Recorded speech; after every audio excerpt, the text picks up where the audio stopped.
নমস্কার, আমি সুচন্দ্রা। পজিটিভ বার্তার বিকাশ টক শো এর অনুষ্ঠানে আপনাদের প্রত্যেককে জানাই স্বাগত।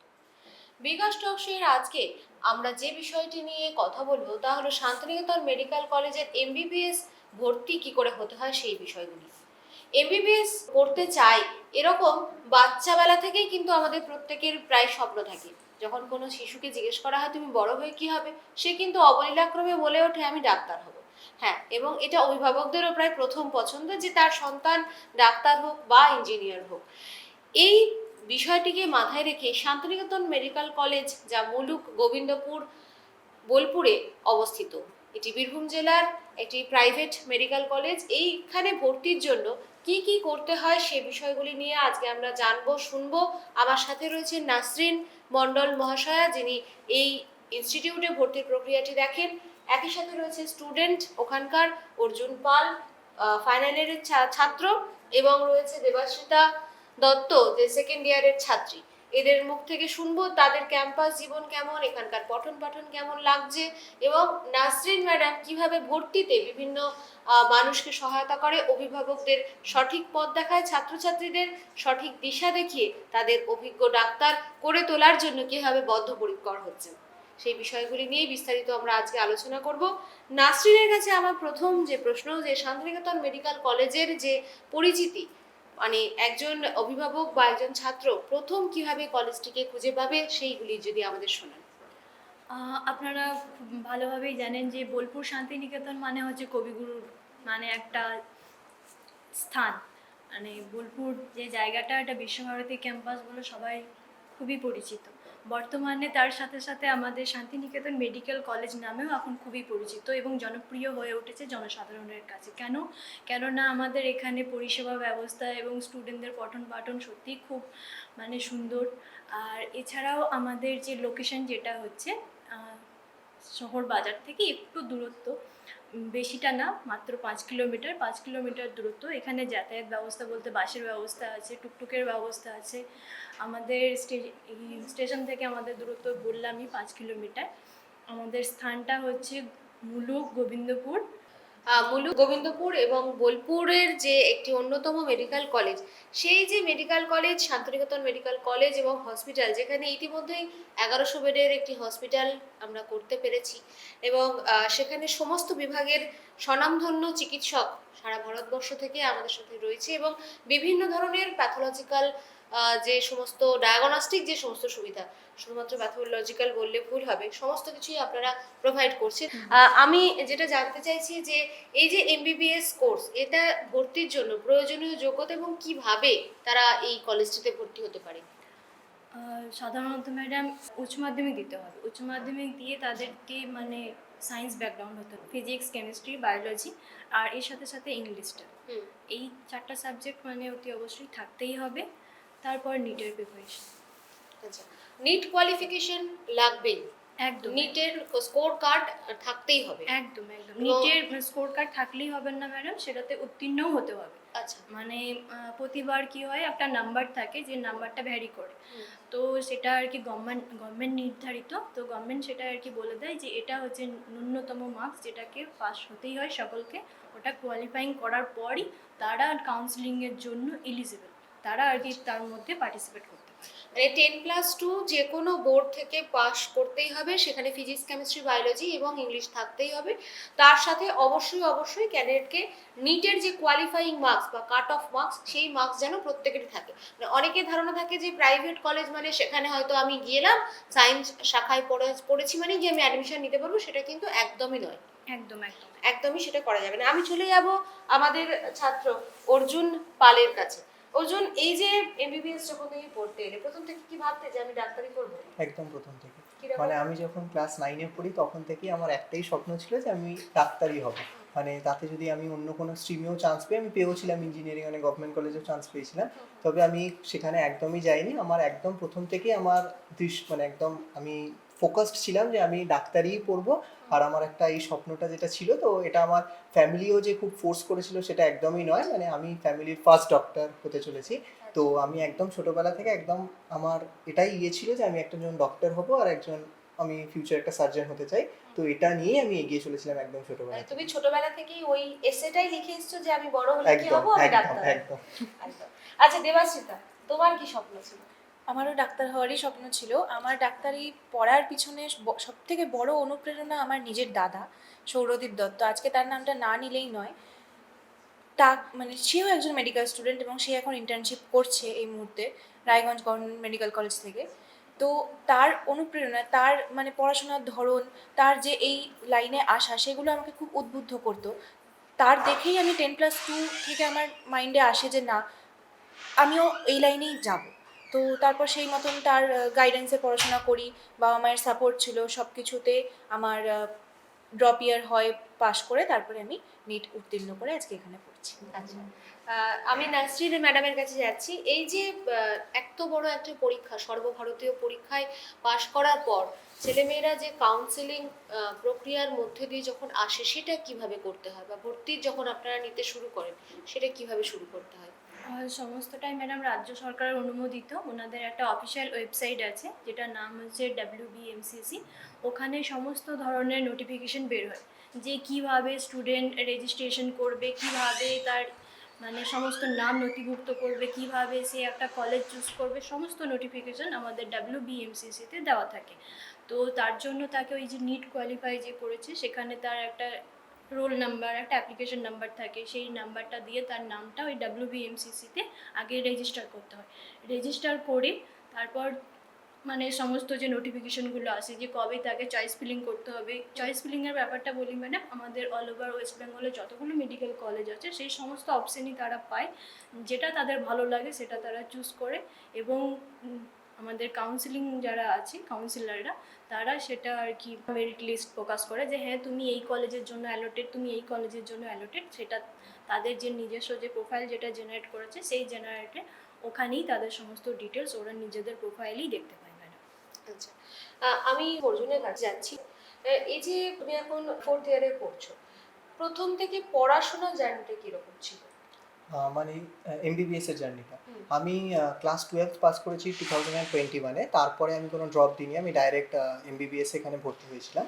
তো আমার এখানে এসে যেটা আমি ফিল করেছি যে এখানে টিচার্সরা, মানে ইনফ্যাক্ট প্রফেসরসরা, ওনারা খুব ইনক্লুসিভ। মানে এখানে আমি যা পড়তে চাই, আমার যা ডাউটস হচ্ছে, আমি ডাইরেক্টলি স্যারের কাছে গিয়ে অ্যাপ্রোচ করতে পারি। আমাকে একবার ওটা ভাবতে হয় না যে আমাকে ক্লাসে কি কেউ হিউমিলিয়েট করবে, কি আমাকে কি এটা বলা হবে যে আমি কেন এটা জানছি না বা কেন এটা পড়ে আসিনি, সেরকম আমার এখানে কিছু মনে হয় না। আমি ডাইরেক্টলি স্যারকে একদম অ্যাপ্রোচ করতে পারি, আমি গিয়ে জিনিসটা জানতে পারি। তো আমার মনে হয় না, আমার অনেক বন্ধুরা আছে যারা ওয়েস্ট বেঙ্গলের অন্য মেডিকেল কলেজে বা তার বাইরে অন্য মেডিকেল কলেজে পড়ে, তো এটা কোনো মেডিকেল কলেজে যে একটা টিচার আর একটা স্টুডেন্টের মধ্যে এতটা ভালো একটা ক্লোজ সেই জিনিসটা আমার মনে হয় না কোথাও আছে। আমি মানে কোনো বিনা দ্বিধায় কারোর কাছে গিয়ে সেই জিনিসটা জানতে পারি, তার হেল্প নিতে পারি। তো আমার এই জিনিসটা প্রথম থেকেই খুব ভালো লেগেছিল। তো তাই জন্য আমার যে কোনো গাইডেন্স নিতে হোক, আমাদের কোনো সিনিয়র নেই, আমি ফার্স্ট ব্যাচ ছিলাম কলেজে, তো আমাকে প্রথম থেকে একদম প্রফেসররা একদম ফুল সাপোর্ট করেছিল, ফুল হেল্প করেছিল। তো কলেজের পড়াশোনার এনভায়রনমেন্ট নিয়ে কোনো কথা হবে না, একদম বেস্ট এনভায়রনমেন্ট। আচ্ছা, দেবাশ্রিতা, যেহেতু তুমি সেকেন্ড ইয়ারে পড়ছো, ফার্স্ট ইয়ারে যে যে পেপারগুলো তোমাদেরকে করতে হয়েছে, প্র্যাকটিক্যাল এবং থিওরি, সেই প্র্যাকটিক্যাল এবং থিওরির জার্নিটা কিরকম ভাবে শান্তিনিকেতন মেডিকেল কলেজ তোমাকে হেল্প করেছে? ফার্স্ট ইয়ারটা আমার খুব হেল্পফুল হয়েছে। মানে প্রফেসরেরা খুবই হেল্প করেছেন আমাদেরকে। কারণ আমরা তো প্রত্যেকে এইচএস পাশ করে, আমি আমার কথা যদি বলি, আমি এইচএস পাশ করে ডাইরেক্ট মেডিকেল কলেজে এসেছি। আমি মাঝে কোনো কোর্সেও ভর্তি হইনি, কিছু না। তো আমার কাছে সম্পূর্ণ এটা একটা নতুন বিষয় ছিল। 12 অবধি একটা লিমিটেড সাবজেক্টের উপরে, লিমিটেড জিনিসের উপরে আমরা পড়াশোনা করে এখানে আসি, এবং এখানে এসে যে আমরা অ্যানাটমি, ফিজিওলজি, বায়োকেমিস্ট্রি, এগুলো হচ্ছে একটা ভাস্ট মানে একটা ওয়ার্ল্ডে আমরা চলে যাই। তো সেখানে প্রথম দিকটা অসুবিধা হতো, বুঝতে পারতাম না যে কীভাবে এগোনো যায় বা কীভাবে কী করা যায়। সেই টাইমে প্রফেসরেরা খুবই হেল্প করেছেন আমাদেরকে। এবং ল্যাঙ্গুয়েজ প্রবলেম অনেকের হয়, আমরা ওয়েস্ট বেঙ্গল বোর্ডের পড়াশোনা করে আসা, আমাদের ব্যাচে অনেকের এরকম আছে, তাদের মিডিয়াম প্রবলেম হয়, তাদের ল্যাঙ্গুয়েজ প্রবলেম হয়। সেইখানে ওনারা হেল্প করেছেন, বাংলায় বলতে বললে বাংলায় বলেছেন, যেভাবে একদম সিম্পলিফাইড ওয়েতে সব কিছু বুঝিয়েছেন, হাতে ধরে সব কিছু শিখিয়েছেন। এবং প্রত্যেকটা পরীক্ষার আগে আমাদের যেমন 3টে করে সেমিস্টার হয়, সেমিস্টারের আগে ওনারা রিভিশন করিয়েছেন, আমাদের আলাদা করে রিভিশন ক্লাসেস করিয়েছেন, যেটাতে আমাদের সেমিস্টারেও মার্কস এসছে ভালো, এবং প্রফেও আমাদের খুব সুবিধা হয়েছে। আর প্র্যাকটিক্যালের ক্ষেত্রে যদি আমি বলি, প্র্যাকটিক্যালে আমরা যে ডিসেকশন পার্টটা অ্যানাটমির, ওটা আমাদের স্যারেরা খুব মাইনিউটলি খুব ভালোভাবে করিয়েছেন। আমাদের ব্যাচে 150 জন স্টুডেন্ট, সেখানে ভাগ হয়ে যেত 1 থেকে 75 এবং 76 থেকে 150। সেখানে দুটো আমরা বডিতে 75-75 ভাগ করে ডিসেকশন করতাম। এখানে স্যারেরা প্রত্যেকটা জিনিস, প্রতিটা আর্টারি থেকে শুরু করে ভেন, মাসেলস সব কিছু এত সুন্দর ইলাবোরেটভাবে এক্সপ্লেন করতেন আমাদের, এবং একবার নয় 5 বার বলতে বললে স্যার 5 বারই বলতেন।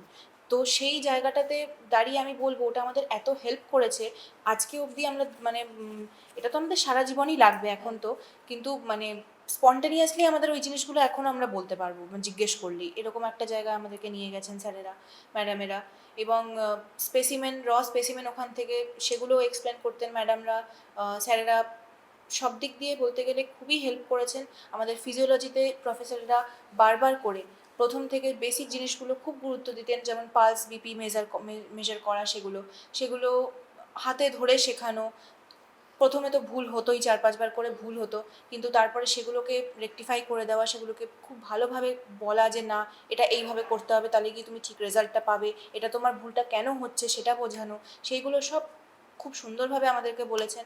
আর বায়োকেমিস্ট্রির কথা যদি বলি, বায়োকেমিস্ট্রি প্র্যাকটিক্যালের কথা, ওখানে তো স্যারেরা রীতিমতো হাতে টেস্ট টিউব ধরে শিখিয়েছেন আমাদের। মানে প্রথম থেকে কেমিস্ট্রির একটু নলেজ তো ছিলই আমাদের, কিন্তু এখানে এসে যে বৃহৎ একটা পরিসরে আমরা বায়োকেমিস্ট্রির নলেজটা পেয়েছি, সেখানেও প্রফেসররা খুব হেল্প করেছেন আমাদের। একদম এই রিয়েজেন্টটা এখানে দিতে হবে, এতটা দিতে হবে, চোখে চোখে রেখে যে একটা ইয়ে করা, কারণ অনেক রকম দুর্ঘটনাও ঘটতে পারে বায়োকেমিস্ট্রির ল্যাবে, তো অনেক রকম প্রিকশনস নিয়ে থাকতে হয়, সেইগুলো সব কিছু এনশিওর করা, সেগুলো সব কিছু স্যারেরা করেছেন। খুব ভালো লাগছে। পঠন পাঠন পদ্ধতি সম্পর্কে আপনারা প্রত্যেকে শুনলেন যে কিভাবে একদম হাতে হাতে ধরিয়ে যারা এখানকার টিচার রয়েছে তাদের সাথে ছাত্রছাত্রীরা কিভাবে একসাথে কাজ করেছে এবং শিখছে। আমি একটি প্রশ্নে যাচ্ছি নাসরিনের কাছে। এখানকার যে ফি স্ট্রাকচার, আপনারা কি কোনো রকম আর্থিক সহায়তা করে থাকেন, মানে স্কলারশিপ বা আদার্স কিছু কি দিয়ে থাকেন? হ্যাঁ ম্যাডাম, স্কলারশিপ যেটা আছে আমাদের তরফ থেকে বলতে গভর্নমেন্ট তরফ থেকে তো হয়। তো গভর্নমেন্ট তরফ থেকে যত রকমের স্কলারশিপ হয় সমস্ত কিছুই মানে তারা নির্দিষ্ট ডিপার্টমেন্ট থেকে সেটা সংশ্লিষ্ট করে, এবং সেটা তারা যত রকমের হেল্প লাগে আমরা সেগুলো প্রোভাইড করি। মানে অ্যাকর্ডিং টু গভর্নমেন্ট নর্মস আপনাদের স্কলারশিপ সমস্তটাই দেন, যেটা পশ্চিমবঙ্গ সরকারের বাদন্যতায় চলছে। একদম। আচ্ছা, আর ফি স্ট্রাকচারটা? ফি স্ট্রাকচার ম্যাডাম ওটা গভর্নমেন্ট তরফ থেকে ডিক্লেয়ার করে ওনাদের অফিসিয়াল ওয়েবসাইটে। তাছাড়াও আমাদের নিজস্ব যে ওয়েবসাইটটি আছে www.smcbangla.com, ওখানে আমাদের সমস্ত রকম আমাদের কলেজের অ্যাক্টিভিটি বলুন, কলেজের ফি স্ট্রাকচার বলুন, আমাদের কলেজের পরিকাঠামো বলুন, সমস্ত কিছুই আমাদের ওয়েবসাইটে দেওয়া আছে। এর সাথে সাথে তাছাড়াও যদি কোনো মানুষের অসুবিধা হয়, ওয়েবসাইট ফলো করতে অনেকজনের অসুবিধা হয়, সেক্ষেত্রে আমাদের একটা অফিসিয়াল নাম্বারও আছে 7479002847। এই নাম্বারেও আপনারা যোগাযোগ করতে পারেন। যে কোনো বিষয়ে যে কোনো সহায়তায় আমরা অবশ্যই আপনাদের পাশে আছি। অর্থাৎ smcbangla.com আর 7479002847 এই নাম্বারটিতে আপনারা যোগাযোগ করতে পারেন। এবং অফিসিয়াল যে ওয়েবসাইটের কথা নাসরিন ম্যাডামের থেকে আমরা জানলাম, সেই অফিসিয়াল ওয়েবসাইটটিতে শান্তিনিকেতন মেডিকেল কলেজ এবং হসপিটালের যাবতীয় তথ্যাবলী আপনারা পেয়ে যাবেন। আমি অর্জুনের কাছে যাব। অর্জুন, এই যে তুমি 4th ইয়ারে পড়ছো, 4th ইয়ারে তো অনেক ধরনের প্র্যাকটিক্যাল হাতে কলমে করতে হয়, সেই ক্ষেত্রে তোমরা কোথায় কোথায় কিভাবে কি করছো জিনিসটা? আচ্ছা, এখানে আমি একটা কথা সবাইকে বলতে চাই, যারা ভিউয়ার্স যারা দেখছেন, ডাক্তারিটা মূলত কোনোদিন বুক সাইডে হয় না, কোনোদিন হয়নি, কোনোদিন হবেও না। ডাক্তারিটা বেড সাইডে হয়, মানে অর্থাৎ কোনো বই পৃথিবীতে ডাক্তারি শেখাতে পারেনি, না তো পারবে। ডাক্তারিটা, হ্যাঁ, ডাক্তারিটা অলওয়েজ পেশেন্টই টিচার, পেশেন্টই বই। পেশেন্ট ডাক্তারকে একজন ডাক্তার হতে শেখায়। তো আমি এই কলেজে এসে এটাই বুঝতে পেরেছিলাম যে আমাদের এখানে এমন ক্লিনিক্স হয়, এমন আমাদের একটা 1100 bedded NABH national accreditation board for hospitals and health care প্রোভাইডার্সের অ্যাক্রেডিটেড একটা হসপিটাল আছে 1100 বেডের। তো আমাদের এই হসপিটালের মধ্যে আমরা যে ক্লিনিক্সগুলো করি, আমাদের যা অ্যামাউন্ট অফ পেশেন্ট ফ্লো আছে which is sufficient for MBBS students, আর আমরা এতটাই ভালো হাতে কলমে জিনিসটা শিখতে পারি। তো কেউ যদি বইটা, আমি ধরে নিলাম কেউ যদি বইয়ের নলেজ কমও থাকে, সে প্র্যাকটিক্যালি জিনিসটা করে তার অর্ধেক ডাক্তারি ওখানেই হয়ে যাবে। আর এটাই কিন্তু ডাক্তারি শেখার অ্যাকচুয়াল ওয়ে। আমরা যেইভাবে অবজেক্টিভ ওয়েতে এখন কিছুজন ডাক্তারিটা করে দিয়েছে যে আমরা এমসিকিউ ওরিয়েন্টেড কি অনলাইন প্ল্যাটফর্ম ওরিয়েন্টেড ডাক্তারিটা পড়বো, ডাক্তারিটা কিন্তু কোনোদিনই এরকম ছিল না। ডাক্তারিটা আমরা পেশেন্টের থ্রু দিয়ে শিখবো, এই জিনিসটাই চলে এসছে আর এই জিনিসটাই থাকবে। তো আমাদের হসপিটালে আমরা এনাফ পেশেন্ট ফ্লো পাই, যার হেল্প মানে যেটার মাধ্যমে আমরা অনেকটাই আমাদের ক্লিনিক্যাল এক্সপোজার কম্পেয়ার টু অন্য প্রাইভেট মেডিকেল কলেজ আমাদের পেশেন্ট এক্সপোজার অনেকটাই বেশি, আর সেটাই আমাদেরকে হেল্প করে পরবর্তীকালে একজন ভালো ডাক্তার হওয়ার জন্য, এটাই আমি বিলিভ করি। দেবাশ্রিতার এই বিষয়ে কি মতামত? আমি দাদার সাথে একদমই সহমত। আমার তো এখন সেকেন্ড ইয়ার, আমরা ফার্স্ট ইয়ারে কোনো ক্লিনিক্যাল পোস্টিং পাইনি, সেকেন্ড ইয়ার থেকে আমাদের ক্লিনিক্যাল পোস্টিং স্টার্ট হয়েছে। তো আমিও যখন, আমরা এখন আউটডোর ইউনিটে পোস্টেড, তো বিভিন্ন ওয়ার্ডে যখন যাই তখন আমরা যে দেখি এত পেশেন্ট আসেন, তো পেশেন্টদেরকে যে স্যারেরা দেখেন, সেই স্যারেদের সেই দেখে যে শেখা, সেটা আমাদের খুব ভালো মতন হয়। আমরা যদি কোনো ফিজিক্যাল কিছু এক্সামিনেশন করতে হলো, সেটা আমাদেরকে স্যাররা সুযোগ দেন যে ঠিক আছে এটা তোমরা করো, তোমরা হিস্ট্রি নাও, তোমরা এই কেসটা প্রেজেন্ট করো। এগুলোর মাধ্যম দিয়ে আমরা যদি আমাদের মানে বই হয়তো সেই নলেজ টপিকটা আমরা হয়তো সেদিন পড়ে আসিনি, কিন্তু তাতেও আমরা প্র্যাকটিক্যালি যখন ওটা বুঝলাম যে আচ্ছা এটা তো এইভাবে করতে হচ্ছে, তখন কিন্তু আমরা অটোমেটিক্যালি ওইটা আমাদের মাথায় কিন্তু সেট হয়ে থাকছে। তো এইটাই আমাদেরকে অনেকটা হেল্প করছে এগোতে। এখানে আমি একটা কথা বলতে চাই, মানে আমি শুনেছি, আমি দেখেওছি অনেক প্রাইভেট মেডিকেল কলেজ ওয়েস্ট বেঙ্গলে বা তারও বাইরে স্টুডেন্টদেরকে ম্যানিকুইনের ওপরে জিনিসগুলো করানো হয়, যে প্র্যাকটিসগুলোকে ম্যানিকুইনের ওপরে করা হয়। একটা ম্যানিকুইন সেটা যতই অ্যাডভান্সড হোক না কেন, কোনোদিন একটা রিয়েল পেশেন্টকে মিমিক করতে পারবে না, এটা পসিবল হয় না। তো আমাদের এখানে আমরা এত পেশেন্ট পাই, তো আমাদের এখানে ম্যানিকুইনের কোনো দরকার পড়ে না, মানে স্কিল ল্যাব, যেটা স্কিল ল্যাবের কোনো দরকার পড়ে না। তো আমরা ডাইরেক্টলি পেশেন্টের ওপরই প্র্যাকটিস করতে পারি। আর যেহেতু আমরা ফোর্থ ইয়ার, এখন আমরা হসপিটালে ফুল ফ্লেজডে আমরা এখন থাকি, তো আমরা এখন অ্যাটলিস্ট ফোর্থ ইয়ারে আমি দেখতে পাচ্ছি যে আমাদের কলেজে, আমি এই কলেজটা চুজ করে আমি কতটা লাকি হতে পেরেছি। তো আমাদের এই পেশেন্ট এক্সপোজারটা খুবই ভালো, আর ফিউচারে তো আরোই ভালো হবে। আমাদের কলেজ এখন 2020-তে এস্টাবলিশড কলেজ, আমরাই ফার্স্ট ব্যাচ। তো পরবর্তীকালে তো কলেজ আরোই ভালো হবে, আরও পেশেন্ট ফ্লো বাড়বে। তো এখনও যা পেশেন্ট ফ্লো আছে, মোর দ্যান সাফিসিয়েন্ট এমবিবিএস স্টুডেন্টের জন্য, এটাই মানে স্কিল ল্যাবের যে দামি বডিগুলো রয়েছে হ্যাঁ। তারা ঢাকা দিয়ে অবস্থায় রয়েছে, এগুলো একদম করে একদম দিয়েছে। একদম। এটাই ধরে নিতে দামি কোনোদিন একটা রিয়েল পেশেন্টকে হবে। মিমিক করতে পারে না। আমি শুনেছি যে এখানে মেটাভার্সের মধ্য দিয়েও পড়ানো হয়, সেটা তোমাদের এক্সপেরিয়েন্স কেমন? মেটাভার্স, যেটা আপনারা জানেন যে মেটাভার্স আমাদের পুরো পশ্চিমবঙ্গে আমরাই ফার্স্ট মেডিকেল কলেজ ছিলাম যেটা মেটাভার্সের থ্রু দিয়ে অ্যানাটমি পড়ানোটাকে এনেছিলাম। তো অ্যানাটমিতে অ্যাকচুয়ালি কী হয়, অ্যানাটমিতে স্টুডেন্টদের ফার্স্ট ইয়ারে যেটা মেন প্রবলেম হয়, স্টুডেন্টরা ভিজুয়ালাইজ করতে পারে না যে বডির ভেতরে কী জিনিস আছে। মানে এটা খুব যে ডিফিকাল্ট ব্যাপার সেটা নয়, বাট এটা ভিজুয়ালাইজ করাটা, 3Dতে একটা জিনিসটা বোঝাটা, সেটা কোনোদিন আপনাকে একটা পেপার দিতে পারে না। একটা পেপারে মানে লেন্থ আর ব্রেথ থাকে, হাইট তো আর থাকে না, মানে আপনি জিনিসটাকে আকাশে এরকমভাবে দেখতে পাচ্ছেন না যে জিনিসটা কি থাকে। তো আমাদের যেটা মেটাভার্স আছে, আমরা মেটাভার্সের মাধ্যমে পুরো বডির মধ্যে ঢুকে একটা 3 ডাইমেনশনাল ভিউ পাচ্ছি জিনিসটা। তো আমরা আমাদের একটা কম্পিউটারের মাধ্যমে বসে, বা মেটাভার্সে ওখানে ইয়েতে কন্ট্রোলস থাকে, কন্ট্রোলসের মাধ্যমে আমরা ওটাকে ডাইসেক্ট করতে পারছি, আমরা খুলে দেখতে পাচ্ছি যে একটা হার্টের তলায় কি আছে। মানে সব কিছু ভার্চুয়ালি হলেও জিনিসটা আপনাকে একটা মানে ওভারঅল জিনিসটা বুঝিয়ে দিচ্ছে খুব ইজিলি, যেটা বই কিন্তু করতে পারে না। তো আর এই জিনিসটার ক্লাসে যে মধ্যে লেকচারগুলো হয় ইউটিউবে আমি অনেক সময় দেখেছি যে সেগুলো দেওয়া থাকে, পাবলিশ করা হয়। হ্যাঁ, আমাদের প্রত্যেক দিন যা ক্লাস হয়, যা এলটি হয়, সব ইউটিউবে সবার জন্য ওপেন করা থাকে। আপনি যেই মেডিকেল কলেজে হোক না কেন, বা মেডিকেল কলেজে নাও পড়লে, আপনারা লাইভ আমাদের কি লেভেলের, কি স্ট্যান্ডার্ডের এডুকেশন দেওয়া হয়, সেটা আপনারা লাইভ সবাই পৃথিবীর যে কোনায় বসে থাকুন না কেন দেখতে পারবেন। এটা তো খুবই ভালো, মানে শিক্ষা, মেডিকেল শিক্ষার ক্ষেত্রে অন্যান্য ইনস্টিটিউটরা এখান থেকে অনেকখানি লাভ, মানে আমরা পুরো ট্রান্সপারেন্সিটা রাখছি, যে আমাদের কি লেভেলের এডুকেশন হচ্ছে সেই ট্রান্সপারেন্সিটা থাকছে। আমি নাসরিনের কাছে যাচ্ছি। এখানকার যে ক্যাম্পাস লাইফ আর আরও যে সমস্ত অ্যাক্টিভিটি ক্যাম্পাসকে ঘিরে তৈরি হয়, সেগুলো নিয়ে যদি বলেন, মানে আপনারা তো মূলত ওটা অ্যারেঞ্জ করেন এবং ছাত্রছাত্রীরা সেটাকে এক্সিকিউট করে। ক্যাম্পাস জীবনটা কীরকম এখানকার? ক্যাম্পাস জীবনে প্রথমেই বললাম ম্যাডাম যে এখানে বিশ্বভারতীর এলাকা, তো আমাদের প্রেসিডেন্ট স্যার যিনি আছেন মাননীয় মনোপীর মহাশয় স্যার, তো স্যারের যা চিন্তাভাবনা আপনারা হয়তো দেখতেই পাবেন। তার সাথে সাথে আমাদের যে ক্যাম্পাস যেটা রয়েছে পুরো হচ্ছে গ্রিন ক্যাম্পাস, পুরো একদম সবুজে মোড়া ক্যাম্পাস, চারিদিকে মনোরম একটা পরিবেশ, যেখানে স্টুডেন্টদের আর কি পড়ার মতো একটা পরিবেশ, যেখানে কেউ কাউকে ডিস্টার্ব করে না, যে যার নিজের মতো করে পড়াশোনা করে। আর স্টুডেন্টরা তো বললো ইকো ফ্রেন্ডলি আমাদের ক্যাম্পাস, তো আমাদের শিক্ষার্থী স্যাররা যারা আছে তারা সত্যি প্রচণ্ড হেল্পফুল, যেমন স্টুডেন্টদের সঙ্গে তেমন আমাদের সঙ্গেও। যে কোনো সময় যে কোনো বিষয়ে যখন যাই বলি স্যাররা সমস্ত সময় সব সময় আমাদের পাশে থাকেন এবং আমাদেরকে হেল্প করেন। আচ্ছা, মানে ধরে নিতেই পারি যে এখানে যদি কেউ শরীর খারাপ নিয়ে এলো, অবশ্যই শরীর খারাপের সঙ্গে মন খারাপও একটা সংযুক্ত পার্ট, তো সেই এই পরিবেশ দেখে তার মন ভালো হয়ে যেতে পারে, কি বলো? একদম একদম। আমাদের যেই জিনিসটা আছে ইকো ফ্রেন্ডলি ক্যাম্পাস, আমাদের ক্যাম্পাস খুবই পরিষ্কার, খুবই ক্লিন একদম ক্যাম্পাস একটা। তো এখানে এলে আপনারা বুঝতে পারবেন, মানে কেউ যদি ক্যাম্পাসটাকে ফিজিক্যালি ভিজিট করে তাহলে বুঝতে পারবেন যে এখানে এলে একটা পজিটিভ ভাইব সব জায়গায় আছে। তো এই জিনিসটা খুবই ভালো, আপনাদের পড়াশোনায় আমাদের হেল্প হয় একটু। যেন যারা সিটি থেকে, আমি নিজে কলকাতা থেকে এসেছি, তো যারা সিটি থেকে এসছে তারা একটু বুঝতে পারবে যে একটু গ্রাম্য পরিবেশটা আছে। তবে আমাদের বেসিক নেসেসিটিসে কোনো প্রবলেম এখন হয় না। তো কলেজটা ডেভেলপ করতে আমাদের ওভারঅল বোলপুরটাও ডেভেলপ করেছে। সবকিছু হাতের কাছে পেয়ে একদম একদম একদম। আমি নাসরিনকে জিজ্ঞেস করবো, এই কলেজের ভবিষ্যৎ পরিকল্পনা বা সম্প্রসারণ নিয়ে আপনাদের কি চিন্তা ভাবনা? ভবিষ্যৎ পরিকল্পনা বলতে এটা হচ্ছে আমাদের পিপিপি মডেলের কলেজ, প্রাইভেট পাবলিক পার্টনারশিপের এই ভারতবর্ষের এই প্রথম কলেজ। তো এর সাথে সাথে আমাদের 1100 বেডের হসপিটাল আছে। রিসেন্টলি আমাদের পিজির জন্য আমাদের সমস্ত কিছু ডকুমেন্টস আরে রেডি করে করা হয়েছে। আশা করছি শিগগিরই এখানে ভিজিটও হবে।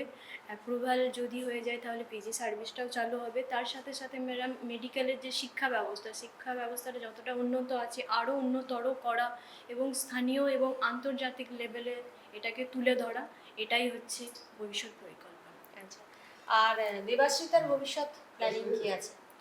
আমার এখান থেকে এমবিবিএস কমপ্লিট করার পর আমার পিজি করব। এমডিতে ভর্তি হওয়ার পর স্পেশালাইজেশনে যাওয়ার ইচ্ছা আছে। কি ধরনের স্পেশালাইজেশন? সাবজেক্টটা আমি এখনও অবধি ঠিক করিনি। থার্ড ইয়ারে যাই, একটু বৃহৎ পরিসরে দেখি, দিয়ে সেই থার্ড ইয়ারের পরে আমি ডিসাইড করবো বলে ঠিক করেছি। তোমার অর্জুন? আমি সার্জারি লাইনে যেতে চাই, তো আমি আইদার অর্থোপেডিক্স বা গাইনিতে যেতে চাই। খুব ভালো লাগছে, আজকে আমরা ছিলাম নাসরিন ম্যাডামের সাথে, একই সাথে অর্জুন এবং দেবাশ্রিতাও আমাদের সাথে ছিল। আমরা শুনলাম শান্তিনিকেতন মেডিকেল কলেজ এবং হসপিটাল কেন অন্যান্য প্রাইভেট মেডিকেল কলেজের থেকে সম্পূর্ণ আলাদা এবং কিভাবে তারা ভর্তি এই কলেজে করে থাকে। আর একটা খুব ভাইটাল প্রশ্ন আমার আছে, এই যে ম্যানেজমেন্ট কোটা, স্টেট কোটা, এই বিষয়টা কিন্তু পরিষ্কার থাকে না, সেটা আপনারা কিভাবে দেখেন সেই বিষয়বস্তুটাকে? শুরুতেই বললাম ম্যাডাম যে কাউন্সিলিং প্রক্রিয়ার জন্য একটা ন্যূনতম একটা মার্কস লাগে। তো সেটার জন্য কাউন্সিলিং করতে হয় WBMCC-তে। তো কাউন্সিলাররাই সেটা নির্ধারিত করেন যে স্টুডেন্টটা কিসের জন্য এলিজিবল। স্টুডেন্ট ম্যানেজমেন্ট কোটা বা স্টুডেন্টরাই চুজ করে তাদের নাম্বার বেসিসে। তো ম্যানেজমেন্ট যেটা কাউন্সিলর আছে তো তারাই নির্ধারিত করে দেন যে হ্যাঁ এটা এরকম স্টুডেন্ট বা এটা স্টুডেন্ট, মানে সমস্ত কিছুই কাউন্সিলররাই নির্ধারিত করে। তাহলে আমাদের এইভাবে ভর্তি হওয়ার পুরো প্রক্রিয়াটি আপনারা জানালেন, এবং গুরুত্বপূর্ণ যে ওয়েবসাইট সেটা smcbangla.com, এবং নিটের জন্য যে গুরুত্বপূর্ণ ওয়েবসাইটটি যদি আরেকবার বলে দেন। WBMCC, সেখানে তারা রেজিস্ট্রেশন করবে। একদম। অবশ্যই তা প্রত্যেকটি ক্যান্ডিডেটকে নিট পাস করতে হবে এবং সরকার দ্বারা নির্ধারিত যে কাট অফ মার্কস সেই মার্কস যেন থাকে। তারপর রেজিস্ট্রেশন প্রক্রিয়ার মধ্য দিয়ে কলেজ সিলেকশন করে তারা এই কলেজে ভর্তি হতে পারবে। সকলকে আমরা জানাই আমাদের এই পজিটিভ বার্তার পক্ষ থেকে অনেক অনেক শুভেচ্ছা আমাদের সঙ্গে এতটা সময় দেওয়ার জন্য, এবং স্টুডেন্টসদেরকে পজিটিভ বার্তা, যারা দর্শক রয়েছে বিশেষত দেবাশ্রিতা যেহেতু সেকেন্ড ইয়ারের ছাত্রী, একটি নিটের মতো সর্বভারতীয় পরীক্ষার মধ্যে দিয়ে সম্প্রতি বলতে গেলে তুমি এসেছো, যারা নিটের প্রিপারেশন নেবে বা এই সামনেই বোধহয় পরীক্ষা, তাদের জন্য যদি তুমি কিছু বলো। সব থেকে আগে আমি যেটা বলবো যে মাথাটা যেন ঠান্ডা থাকে, কারণ নিট এমন একটা পরীক্ষা যেখানে কম্পিটিশনের লেভেলটা খুব বেশি মাত্রায়, মানে সিট মিনিমাম 50,000 সিট, তার আর কম্পিটিশন হচ্ছে স্টুডেন্ট সংখ্যা হচ্ছে প্রায় 25 লাখ। তো সেই যে রেশিওতে কম্পিটিশনটা হয় সেটাতে অনেকের মানে, এবং ঘটনাটা হচ্ছে পরীক্ষা 3 ঘন্টার, তো যা কিছু হওয়ার হবে ওই 3 ঘন্টাতেই হবে। এবং যদি সে পেরোলো তো উত্তীর্ণ হলো তো ভালো, উত্তীর্ণ না হতে পারলে কিন্তু আবার পরবর্তী একটা বছর। তাই আমি সবাইকে বলবো মাথাটা যেন ঠান্ডা থাকে, এতদিন অবধি যা প্রিপারেশন হয়েছে সেটাই যেন রিভিশন হয়, এবং মে মাসের প্রথম সানডেতেই পরীক্ষাটা হয়। তো আর তো বেশি সময়ও নেই, একটাই মাস হাতে। তো যার যতটা লেভেলের প্রিপারেশন হয়েছে সেটা যেন সে 100% দিয়ে আসতে পারে, আমি সেটাই বলবো। সেটাই যেন চেষ্টা করে সবাই। কলেজের সিকিউরিটির ব্যাপারে, কারণ এখন যারা অ্যাডমিশন নিচ্ছে তাদের পেরেন্টসরা এই সিকিউরিটি ব্যাপারটা নিয়ে খুব কনসার্ন, ওয়েস্ট বেঙ্গলে একটা কলেজে যা হয়েছিল সেটার জন্য। তো আমি একটা কথা বলতে চাই, অ্যাটলিস্ট আমাদের এই শান্তিনিকেতন মেডিকেল কলেজে সিকিউরিটি রিলেটেড কোনো ইস্যুস কোনো দিন হয়নি, না তো কোনো দিন হবে। কারণ আমাদের এখানে ম্যানেজমেন্ট এতটাই স্ট্রং, বা যাই হোক আমাদের এখানে সিকিউরিটি এতটাই ভালো, শুধু ক্যাম্পাসের মধ্যে না, আপনি যদি বোলপুরের বাইরেও থাকেন তাহলেও কলেজ আপনাকে সমস্ত যা পসিবল ওয়েতে হেল্প করার কথা কলেজ কিন্তু সেটা করবে। ও দেবাশ্রীটা ভালো বলতে পারবে, মানে এখানে মেয়েদের সিকিউরিটি কিন্তু খুবই ভালো আমাদের কলেজে। আমাদের কলেজে আজ পর্যন্ত এতদিন আমি 4th ইয়ারে পড়ি, এতদিন কোনো এই রিলেটেড কোনো কিছু হয়নি, না তো ফিউচারে কোনো দিন হবে। তাই যদি আপনারা কেউ এখানে অ্যাডমিশন নিতে চাইছেন, অ্যাটলিস্ট সিকিউরিটি আর পড়াশোনার ব্যাপারটা তো 100% সেফ এখানে, ওটা নিয়ে কোনো কথা হবে না। হ্যাঁ, একদমই। মেয়েদের যে সিকিউরিটির ব্যাপারটা বলছিল দাদা, তো সেটা খুব ভালো মতন করে এনশিওর করা হয়। আমাদের 3টে গার্লস হোস্টেল আছে, এখন আমরা MBBS মেয়েরা থাকি। 3টে গার্লস হোস্টেলের একদম প্রপার টাইমিংস আছে। রাত্রিরে 10টা-15 মধ্যে গেট বন্ধ হওয়া, সকালে 6টার সময় গেট খোলা, সেই মানে একদম প্রপার ওয়েতে সেই টাইমের মধ্যে মেয়েরা আসে। তারপর গেট খোলা হলে সেই মেয়েরা যায়। ইমার্জেন্সি পারপাসে আমাদেরকে ওয়ার্ডেন ম্যামরা বহুত মানে অনেক হেল্প করেন সব ইয়েতেই। আর এমনি সারাদিনেও রুমে যে কোনো যদি কিছু প্রবলেম হয় তাদেরকে আমরা সবসময় পাই, তারা সবসময় অ্যাভেলেবেল থাকেন এবং আমাদের সব রকমভাবে সাহায্য করার চেষ্টা করেন সবসময়। সিকিউরিটি অ্যাকচুয়ালি এই মুহূর্তে একটা বড় কনসার্ন যে কোনো ইনস্টিটিউটের ক্ষেত্রে। হস্টেল ফেসিলিটি কীরকম? হস্টেল ফেসিলিটি খুবই ভালো। আমাদের 24 ঘন্টা আমরা ওয়াটার সাপ্লাই পাই, লাইট, ফ্যান সব কিছু আমাদের একদম অপটিমাম লেভেলে আমরা পাই। আমাদের কোনো প্রবলেম হয় না। আর খাবার দাবার ভালো পরিমাণ, এবং 4 বেলা আমাদের মিল থাকে। খাবারের কোয়ালিটিও আমরা খুবই ভালো। তো সব মিলিয়ে আহ, ভালো পরিবেশ, মানে খুবই ভালো হোস্টেল, ক্যান্টিন তোমরা সব সবকিছুতে মিলিয়ে খুশি? একদম। হয় না, বাবা মারা বাচ্চা অ্যাডমিশন করানোর পর চিন্তায় থাকে যে আমার বাচ্চাটা আমি ওখানে দিয়ে এলাম, ঠিকমতো ক্লাস করছে কি করছে না, ক্লাসে যাচ্ছে কি যাচ্ছে না, পড়াশোনাটা কীরকম করছে। তার জন্য আমাদের একটা ব্যবস্থা আছে ম্যাডাম, যে স্টুডেন্টরা যখনই আর কি ক্লাসে ইন করবে, বায়োমেট্রিক দিলেই সঙ্গে সঙ্গে বাবার কাছে মেসেজ যাবে যে বাচ্চাটা ক্লাসে ঢুকেছে। বের হলেও বাবার কাছে মেসেজ যাবে বা মায়ের কাছে মেসেজ যাবে যে আমার মেয়েটা ক্লাস থেকে বেরিয়েছে। ইভেন আমাদের স্টুডেন্টরা যদি ক্যাম্পাসের বাইরেও যায়, ক্যাম্পাসের বাইরে গেলেও বাবার কাছে নোটিফিকেশন যাবে যে গেছে, ঢুকলেও সেটা মেসেজ যাবে। বাবা মারা এতে এতটাই সন্তুষ্ট, মানে আমাদেরকে প্রতিনিয়তই ফোন করে জানায় যে আপনারা এই সিস্টেমটা করেছেন, যেটা খুবই ভালো, আমাদের কাছে একটা স্বস্তির একটা ঘুম এনে দেয়। আর যদি কোনো স্টুডেন্ট বায়োমেট্রিক যদি না দেয়, বাবা মারাও চিন্তিত হয়ে যায়। ফলে কি হয়, আমাদের দিক থেকেও একটা তড়িঘড়িও একটা ব্যবস্থা করা হয় যে হ্যাঁ সত্যিই তো স্টুডেন্টটার কী হয়েছে না হয়েছে, এরকম একটা ব্যবস্থা থাকে। সেক্ষেত্রে ম্যাডাম বাবা মারাও যতটা সেফ থাকে, আমাদের দিক থেকে আমাদেরও খুবই ভালো লাগে যে আমরা এতটা একটা সুন্দর একটা সার্ভিস Security তাদেরকে দেওয়া যাচ্ছে। প্রোভাইড করতে পারি। আপনারা শুনলেন শান্তিনিকেতন মেডিকেল কলেজ এবং হসপিটাল যে শুধুমাত্রই পড়াশোনার দিকটাই যে মাথা রেখেছে এমন নয়, তারা সেফটি সিকিউরিটি যেটা সবচেয়ে বড় কনসার্ন, কারণ ম্যাক্সিমাম স্টুডেন্টসরা এখানে বাইরে থেকে এসে পড়াশোনা করছে, সেই দিকটা পুরো মাথায় রেখে সিকিউরিটির দিকটা পুরো একদম জবরদস্ত রেখেছে। তো সকলকে ধন্যবাদ দিই আমাদের সঙ্গে এতটা সময় দেওয়ার জন্য। সকলে ভালো থাকবেন, পজিটিভিটির সঙ্গে থাকবেন, পজিটিভ থাকবেন। নমস্কার।